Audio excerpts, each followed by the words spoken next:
റീൽസിൽ കാണുന്നതായി ചൂട്ടുകുട്ടിയോട് chat ചെയ്തിരിക്കുന്ന ഇവനും ഈ വെടലയ്ക്കും ഈ മൊണ്ണയ്ക്കും ഈ വെണ്ണയ്ക്കും ഒന്നും അറിയാത്തൊരു സത്യം എന്തെന്നാൽ അത് ഈ ഇരിക്കുന്നവൻ്റെ ഫേക്ക് ഐഡി ആണെന്നുള്ളതാണ്. ചെറുപ്രായം മുതൽ പ്രാങ്കുകളെ ഒരു വിനോദമായിരുന്ന ഇവൻ സ്നാപ്ചാറ്റ് ഫിൽറ്ററുകളുടെയും ഇൻസ്റ്റഗ്രാം ചാറ്റുകളുടെയും സഹായത്തോടെ വഞ്ചിച്ച ആണുങ്ങളുടെ എണ്ണത്തിന് കയ്യും കണക്കുമില്ല. നാട്ടിലെ പല ആൺകുട്ടികളെയും കൊതിപ്പിച്ച് കടന്നു കളയുക, ഫോട്ടോ അപ്ലോഡ് ചെയ്ത് വശീകരിക്കുക, ഡേറ്റിന് പോകാം എന്ന് പറഞ്ഞ് വിളിച്ചു വരുത്തി പറ്റിക്കുക, തൊട്ടപ്പുറത്ത് നിന്ന് ചാറ്റ് ചെയ്ത് വലിപ്പിക്കുക, സിനിമയ്ക്ക് പോകാമെന്ന് പറഞ്ഞ് കോർണർ സീറ്റിൽ 2 ടിക്കറ്റ് ബുക്ക് ചെയ്യിപ്പിച്ച് വലിപ്പിക്കുക. എന്തിനേറെ സ്വന്തം തന്തയെ വരെ മാസങ്ങളോളം ചാറ്റ് ചെയ്ത് ഹണി ട്രാപ്പിലാക്കി ആ ചാറ്റ് അമ്മയ്ക്ക് കാണിച്ചു കൊടുക്കും എന്ന് പറഞ്ഞ് ഭീഷണിപ്പെടുത്തി അച്ഛൻ്റെ കയ്യിൽ നിന്ന് കാശ് തട്ടിയ ഒരു സർട്ടിഫൈഡ് A ക്ലാസ് അപരാധിയായ ഇവൻ ആളുകളെ പറ്റിക്കാൻ ഏതറ്റം വരെയും പോകും.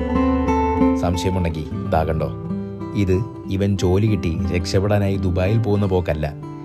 ചാറ്റ് വഴി വളഞ്ഞ ഒരു ഇംഗ്ലണ്ടുകാരൻ സായിപ്പിന് നേരിട്ട് കാണണം എന്ന് പറഞ്ഞതുകൊണ്ട് സർജറി ചെയ്യാൻ തായ്ലൻഡിൽ പോകുന്ന വഴിയാണ്. പെണ്ണ് കിട്ടാത്തൊരു കൂട്ടി യുവാക്കളെ എങ്ങനെയൊക്കെയാണ് വഞ്ചിക്കപ്പെടുന്നതല്ലേ.